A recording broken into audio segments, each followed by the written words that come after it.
De Lázaro. ¿Cuántos la conocen? Levanta su mano. Muy bien. Para el que no la conoce, Lázaro es bíblicamente conocido por el milagro de la resurrección. ¿Amén? Pero cuando estaba leyendo esta historia y estaba profundizando sobre ella, había una enseñanza aún más profunda cuando estaba leyendo Juan capítulo 11. Entonces vamos a leerlo y díganle a la persona que está a su lado, quita la piedra. Ese es el nombre de este mensaje. Muy pocas veces yo recibo el nombre, pero en esta oportunidad sí alcancé. Y es, quita la piedra. Leemos con la bendición del Padre, del Hijo y del Espíritu Santo. Dice Juan 11:1. Estaba entonces enfermo uno llamado Lázaro de Betania, la aldea de María y de Marta, su hermana. María, cuyo hermano Lázaro estaba enfermo, fue la que ungió al Señor con perfume y le enjuagó los pies con sus cabellos. Aquí voy a hacer una pausa para darle contexto. Marta, María y Lázaro eran hermanos. Y aparte de que eran hermanos, eran cercanos a Jesús. Eran amigos de Jesús. No eran desconocidos. Si usted investiga sobre la vida de María y Marta, ellos aparecen en otros versículos de la Biblia. Por ejemplo, María, que lo menciona allí, fue la que enjuagó los pies del Señor con sus cabellos, fue la misma que derramó el perfume. Y Marta era la que en la historia de la Biblia sale que Jesús fue a la casa a visitar y Marta estaba ocupada sirviendo aquí, tenía un corazón muy servidor, pero no se sentaba a escuchar la palabra. Entonces, ellos tres eran hermanos y cada uno tenía una personalidad. Y eso lo vamos a ir viendo más adelante. Pero lo que quiero que usted primero entienda es que ellos eran amigos de Jesús. Y lo primero que quiero enseñarte, dile al que está a tu lado, ser amigo de Jesús no evita tu proceso, lo transforma en un propósito. Muchas veces pensamos que por andar en los caminos del Señor y por tener una relación estrecha con Jesús, nosotros somos exentos a vivir enfermedad, a vivir un proceso de dolor. Y muchos confunden, no, le voy a la iglesia, pero comencé a ir a la iglesia y todo me comenzó a ir mal. Y no es eso. El Señor necesita que nosotros seamos procesados. Mira que está a tu lado, necesita ser procesado. Necesita ser procesado. Yo siempre que predico, vamos a estar predicando así. Díganle al que está a su lado, al que está atrás, así va a ser la dinámica de esta mañana.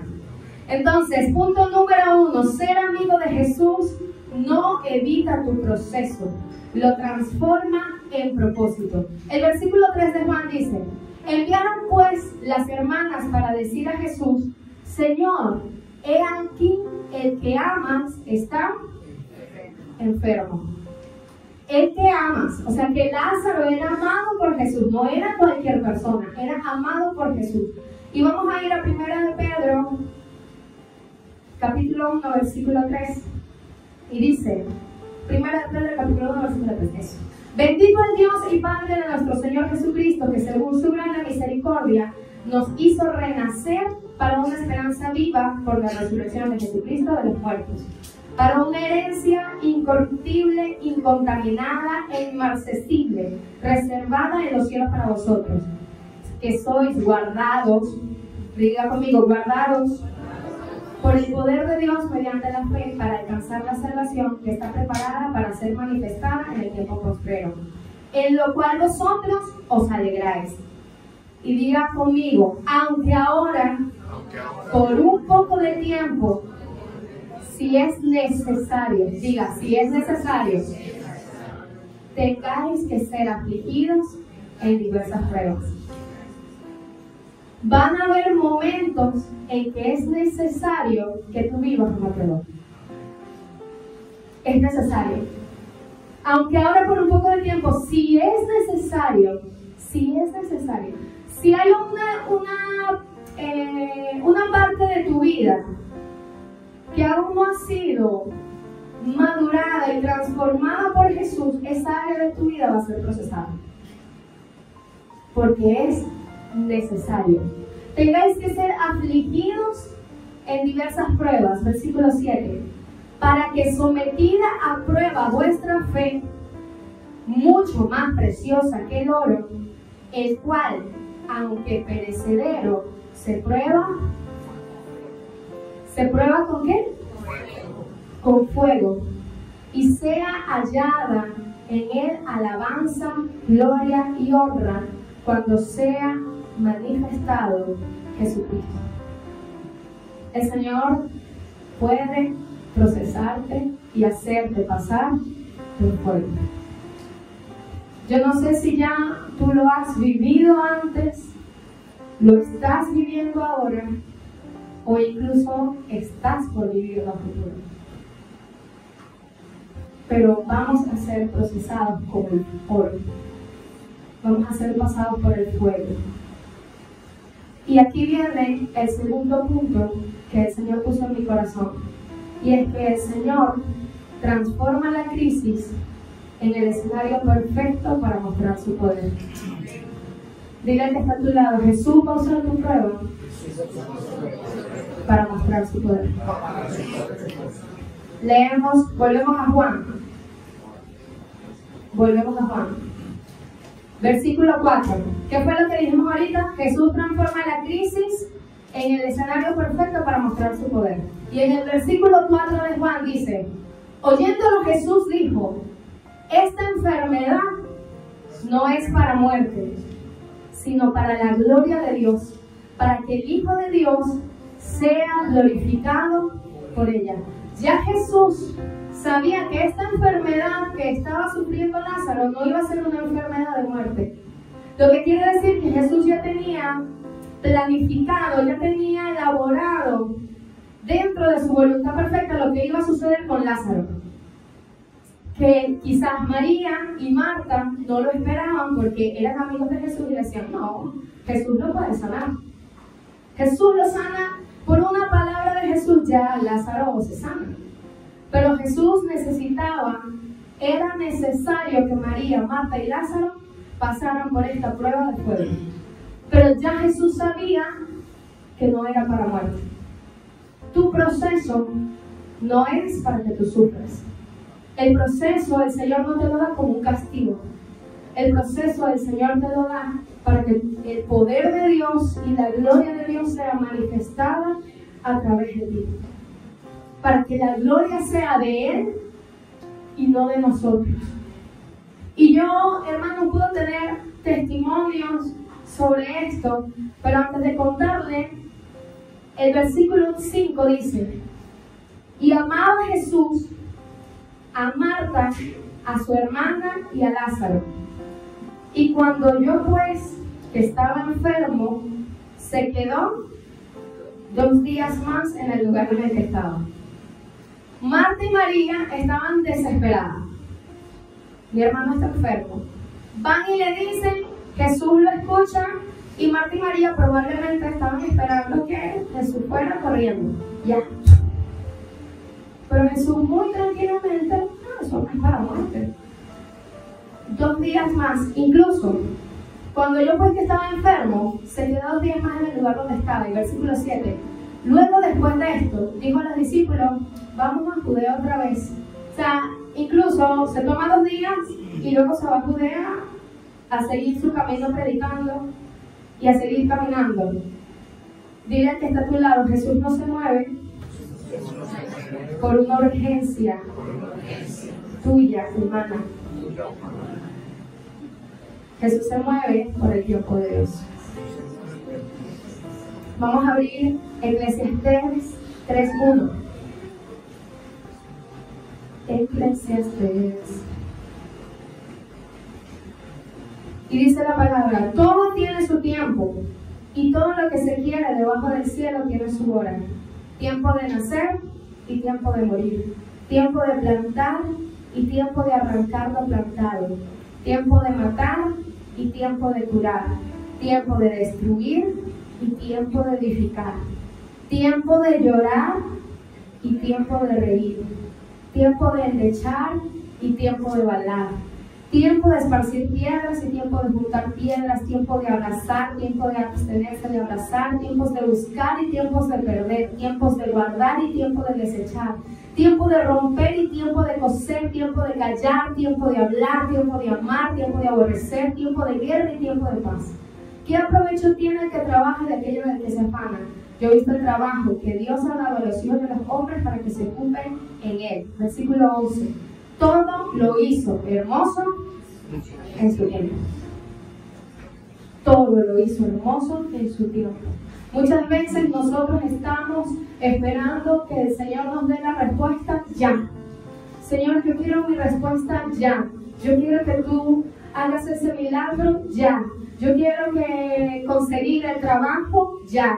Yo quiero tener mi casa ya. Quiero tener esto ya. Pero no es en tu tiempo. No es en tu tiempo. Es en el tiempo perfecto de Dios.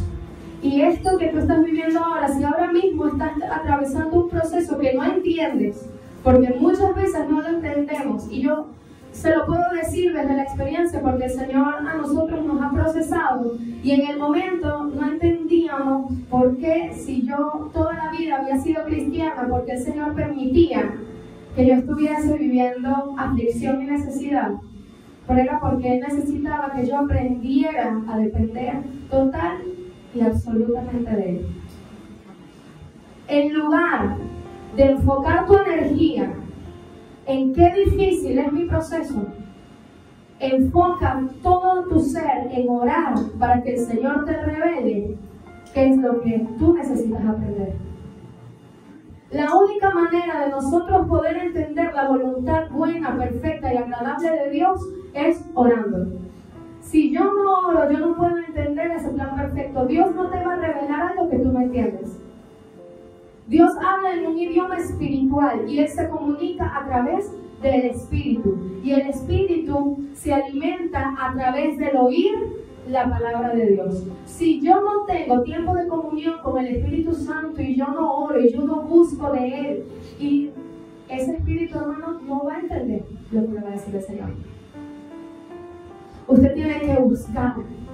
Si ahora mismo hay algo que tú no entiendes, si hay algo que estás viviendo que, Señor, ¿por qué? Enciérrate en tu habitación. Y este versículo yo lo he dicho antes, porque es una promesa y muchas veces lo olvidamos y lo tomamos por costumbre, pero la palabra dice, clama a mí y yo te responderé. El Señor solo necesita un corazón que esté rendido y humillado ante Él. Eso es todo lo que necesita el Señor. Habla con Él. Habla con Él y a su tiempo el Señor te va a dar la respuesta. A su tiempo el Señor te va a mostrar que tu proceso no era para muerte, que tu proceso no era para dolor, que tu proceso no era para sufrimiento, que tu proceso era para que el Señor se glorificara y que toda la honra fuese para Él. Mire, yo he conocido aquí testimonios y bueno, lo hemos contado ya anteriormente. Hay muchos hermanos que necesitan un piso. Y usted ve y se siente la desesperación cuando usted conversa con estos hermanos que necesitan un piso, necesitan una habitación porque no tienen a dónde ir y no, ya no puedo seguir en el lugar que estoy, y están desesperados, y a todos les dicen, si conoces de un piso, mira, el Señor es capaz de dejarte así, apretadito, para que ya tú sueltes el control, y cuando tú menos lo esperas, el milagro tú lo recibes. Y aquí muchos hemos recibido una respuesta así. Cuando tú menos lo esperas, el Señor solo necesita ver que tu confianza, lo que hablábamos la semana pasada, el Señor necesita ver que tu confianza está plenamente puesta en Él y no en tus fuerzas. Comenzaste a tener una enfermedad, Señor, pero ¿cómo yo trabajo si ahora estoy enfermo? Algo el Señor te quiere mostrar con eso. Estás poniendo toda tu confianza en tus fuerzas, en tus brazos.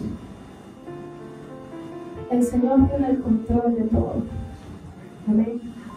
Y cuando tú no lo entiendas, no te preocupes, que el Señor ya tiene un plan. Esta enfermedad no está muerte.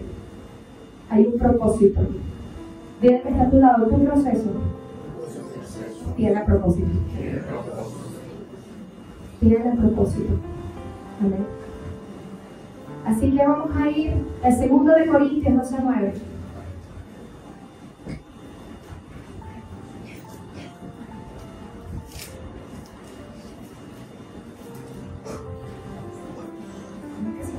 Segunda de Corintios 12:9 dice: y me ha dicho, léalo conmigo, bástate en mi gracia. Otra vez vamos a leerlo. Y me ha dicho, porque mi poder se perfecciona en la debilidad. Por tanto, de buena gana me gloriaré más bien en mis debilidades, para que repose sobre mí el poder de Cristo. Siguiente. Por lo cual, por amor a Cristo, me gozo. Dígame, gozo.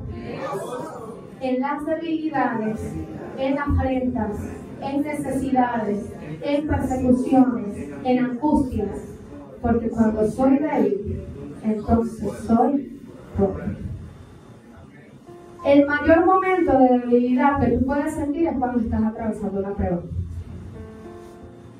Cuando usted mete cualquier elemento, sea plástico, sea madera, sea lo que sea, cuando usted lo mete en fuego, ¿qué pasa con ese material?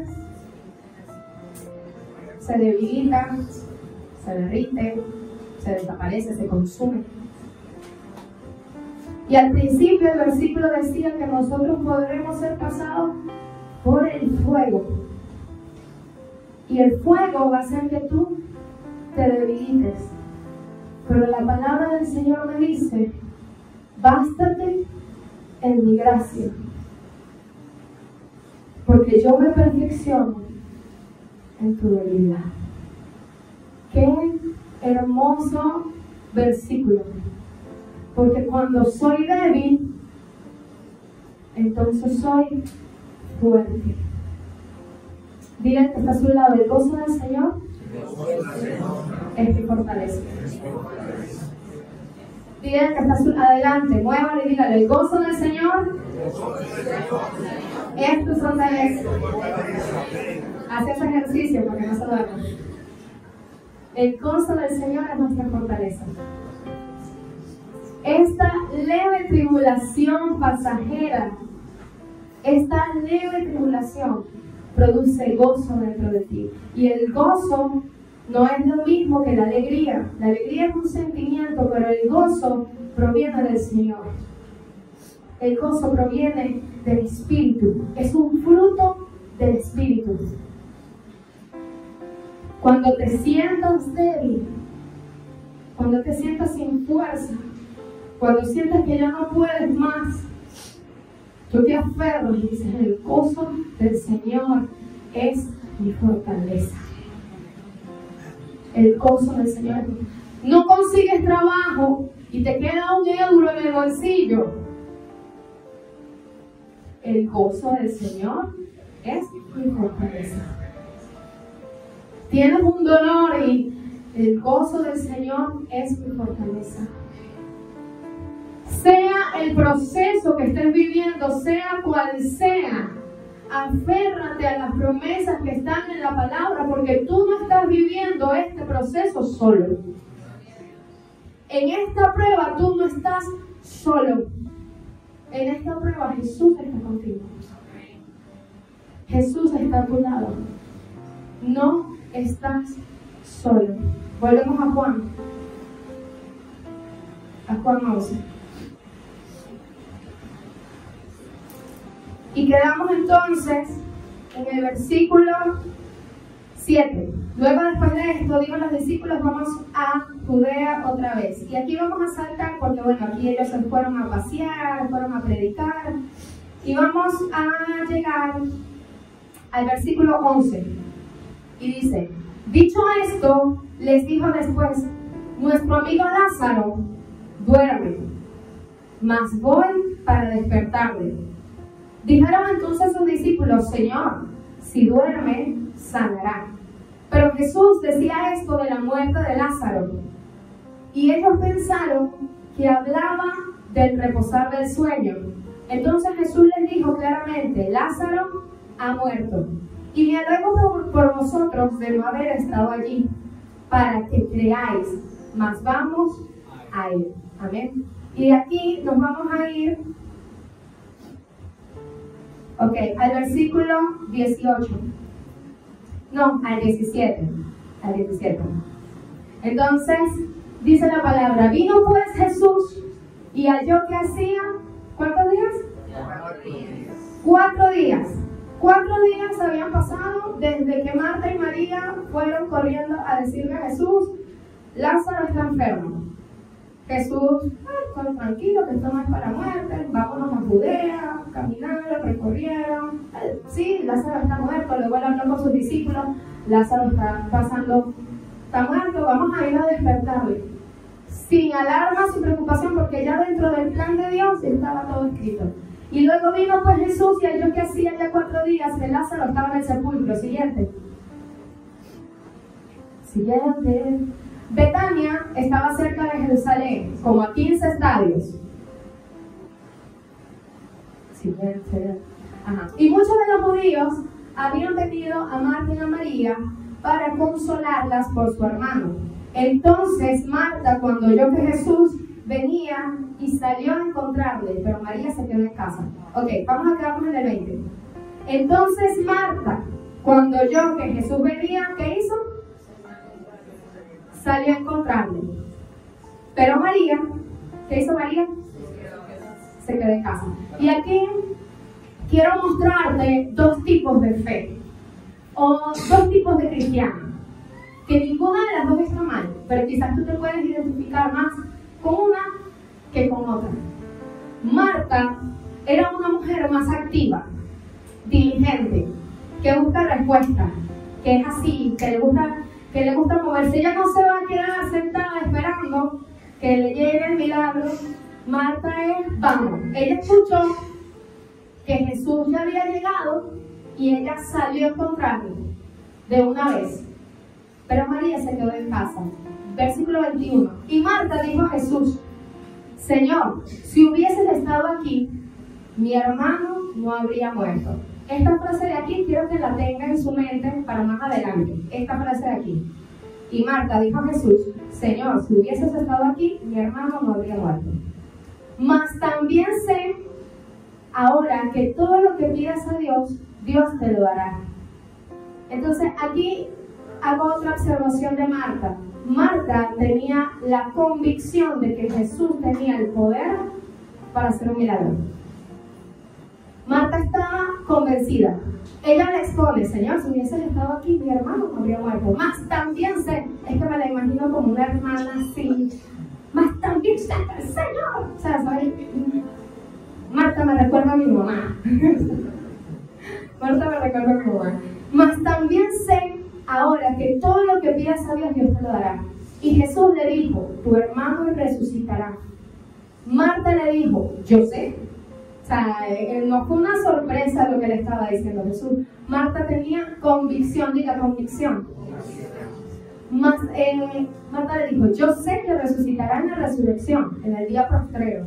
Y le dijo Jesús: yo soy la resurrección y la vida. Y el que cree en mí, aunque esté muerto, vivirá. Y todo aquel que vive y cree en mí no morirá eternamente. ¿Crees esto? Y le dijo: sí, Señor, yo he creído. O sea, firme: sí, Señor, yo he creído que tú eres el Cristo, el Hijo de Dios, que has venido al mundo. Y habiendo dicho esto, fue y llamó a María su hermana. O sea, Marta y Jesús estaban teniendo esta conversación profunda, donde Jesús le está diciendo: yo soy la resurrección. Y Marta: yo sé que tú lo vas a hacer. O sea, Marta estaba firme, convencida, tenía una fe activa, una fe diligente. Y María todavía seguía sentada en su casa. Pero escucha esto: en el 28. Habiendo dicho esto, fue y llamó a María su hermana, diciéndole en secreto: el maestro está aquí y te llama. Ella, cuando lo oyó, se levantó deprisa y vino a él. Jesús todavía no había entrado en la aldea, sino que estaba en el lugar donde Marta le había encontrado. Entonces los judíos que estaban en casa con ella la consolaban. Cuando vieron que María se había levantado deprisa y había salido, la siguieron, diciendo: ve al sepulcro a llorar allí. María, cuando llegó donde estaba Jesús al verle, ¿qué hizo? Se postró a sus pies. Y aquí vemos una diferencia con Marta. Marta, cuando vio a Jesús, lo primero que le dijo: si hubieses estado aquí. Marta fue directa, Marta fue puntual, Marta fue concreta. Pero María, la actitud de María cuando llegó a ver a Jesús fue diferente. María, cuando llegó a donde estaba Jesús al verle, se postró a sus pies. María tenía una actitud de adoración. Y no es que Marta esté mal, tú puedes ser como Marta, pero cuando tú agregas un toque de adoración a esa fe, cosas poderosas suceden. Porque mire esto: María, cuando llegó donde estaba Jesús, al verle, se postró a sus pies, diciéndole, ¿recuerdan la frase que le dije que mantuvieran aquí? Las mismas palabras que hizo Marta: Señor, si hubieses estado aquí, no habría muerto mi hermano. Jesús entonces, al verla llorando, aquí María no fue como Marta, que Marta le dijo las mismas palabras: Señor, si hubiese estado aquí, yo sé qué tal, más yo sé que tú lo puedes sanar. María simplemente le dijo: Señor, si hubieses estado aquí, esto no habría pasado, y se arrancó a llorar. Se puso a llorar.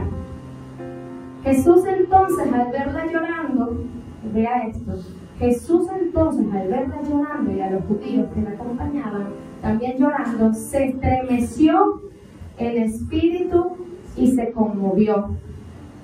Y dijo: ¿dónde le pusiste? Y le dijeron: Señor, ven y ve. ¿Y qué dice el versículo más tarde de la Biblia? Jesús lloró. Jesús lloró al ver cómo María, en su momento de duelo y de dolor, aunque su hermano estaba muerto ya hace 4 días, María no le reprochó nada, no le formó un problema. María no se puso a gritarle, María no se puso a exigirle, María se postró. María se postró. Tu aflicción, tu proceso, si ya no aguantas más, póstrate en la adoración. Ríndete, porque el Señor es un Señor de compasión. Jesús tuvo compasión por María. Y Jesús te acompaña, o sea, Jesús acompañó a María en su dolor.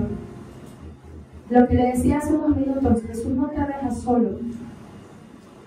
Jesús te acompaña en tu dolor. Jesús lloró, él vio a María y eso lo conmovió. Dice la Biblia que se estremeció en espíritu y se conmovió. Tu adoración hace estremecer el corazón de Dios. Tu adoración hace que se estremezca el Espíritu de Jesús. Yo recuerdo, le voy a contar este testimonio. Mi hermana, nosotros somos una familia súper cristiana de toda la vida. Imagínense que somos 100 y 60 son cristianos y 40 están luchándola. O sea, 40 están luchándola porque los cristianos estamos, un 31 de diciembre, usted ve a uno bailando adentro y afuera hay otros como más tranquilos y somos una familia que estamos ahí, estamos luchando, tratando de ganarnos a los otros. Pero me acuerdo que mi hermana salió embarazada. Eso fue como en el 2015. Mi hermana salió embarazada, todos muy contentos. Ella ya tenía 2, o sea que iba a ser la tercera. Mi hermana quedó embarazada, todos alegres. En mi casa, eso era que una estaba embarazada, paría y ya estaba la otra embarazada. Y constantemente había una barriga en la casa, o sea, constantemente había un bebé nuevo. Y todos estábamos contentos porque gracias a Dios todos han sido sanos. Ha sido embarazo tranquilo.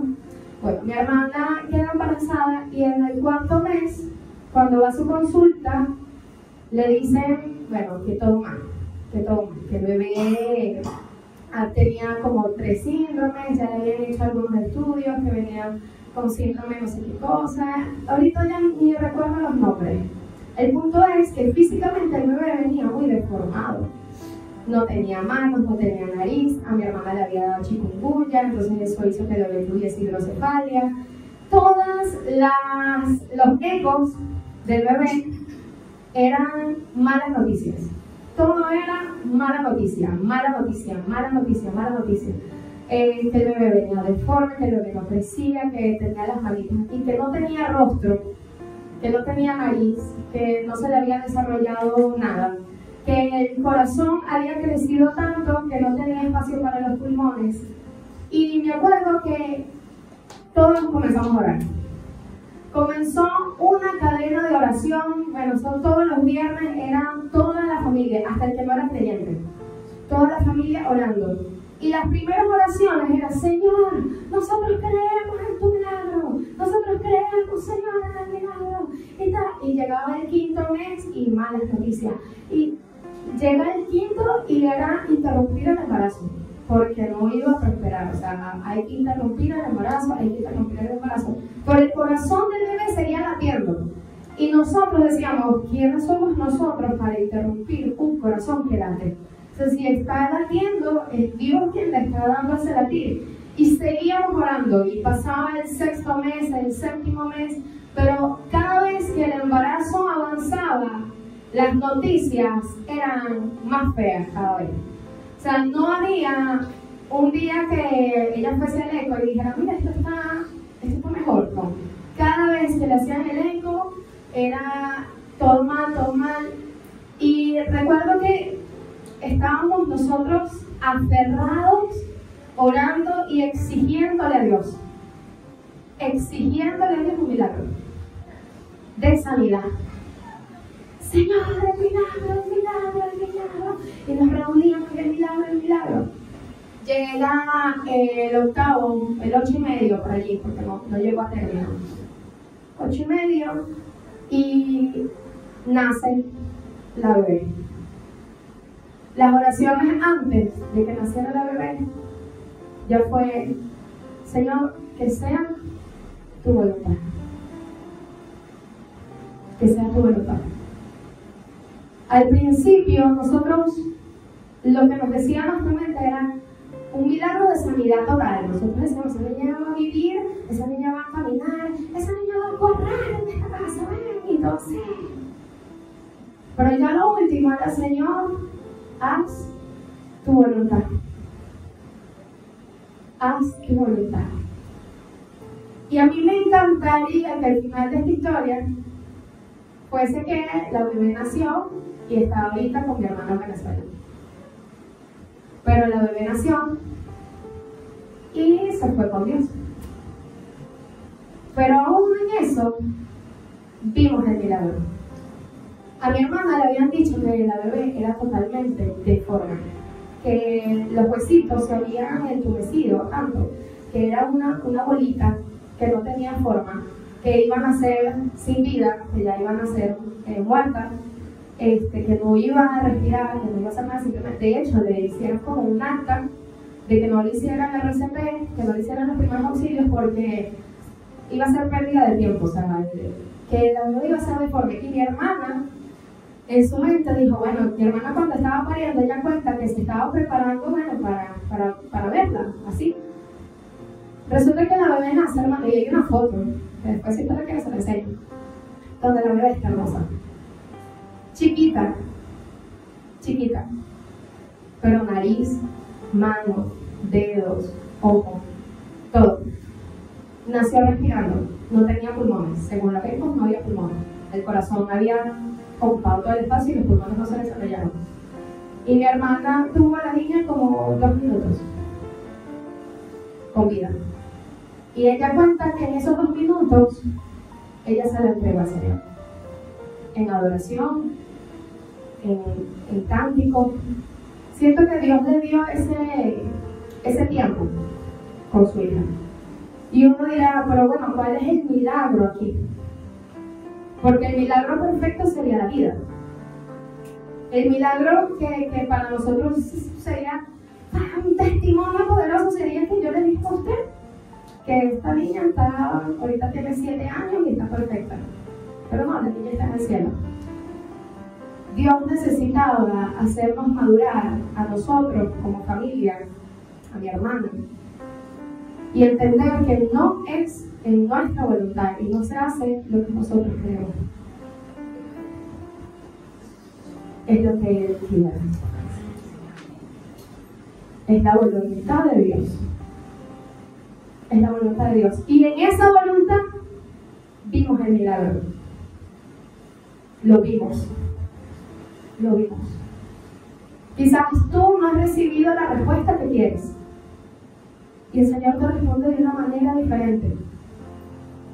Pero hay milagro en esa respuesta. Hay milagro. Hay milagro. Aférrate a las promesas de Dios. Y cuando ores, no lo hagas exigiendo.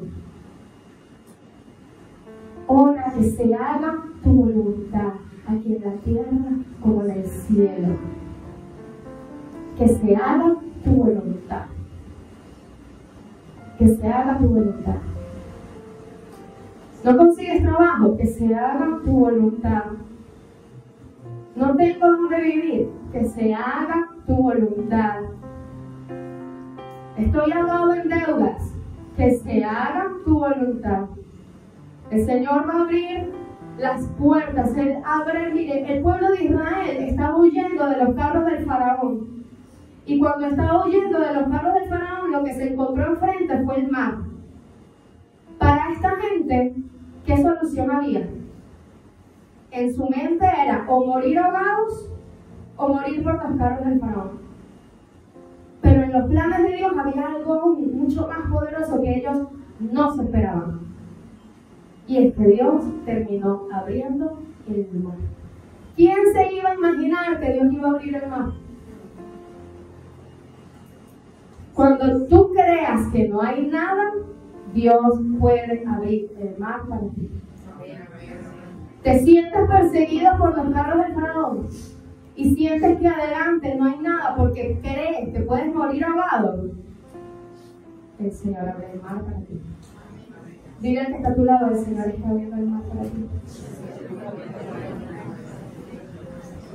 Si está en su voluntad. Si está en su voluntad. Voy terminando, hermano. Ya no se preocupe. Ajá. Entonces. Ajá. Jesús, profundamente conmovido, otra vez vino al sepulcro. Era una cueva y tenía una piedra puesta encima. Dijo Jesús. ¿Qué dijo Jesús? Versículo 39. 11:39. Dijo Jesús: quitad la piedra. Marta, la hermana del que había muerto, le dijo: Señor, hiede ya porque es de 4 días. Y aquí hago pausa otra vez, porque el Señor da la orden. Para poder ver el milagro, tú tienes que obedecer. Y esto es principio bíblico. Yo en casi todas las prédicas siempre le hablo de la obediencia. Porque aquí el Señor ya estaba preparando el momento, ya se estaba acercando el momento del milagro, y el Señor me dijo: quitad la piedra. Y sale Marta: ay, es que Señor, viene ya porque tiene 4 días. No pongas excusa. Dile que está a tu lado: no pongas excusa. No seas como Marta. Si el Señor te dice: quita la piedra, quítala. Si hay algo en tu vida,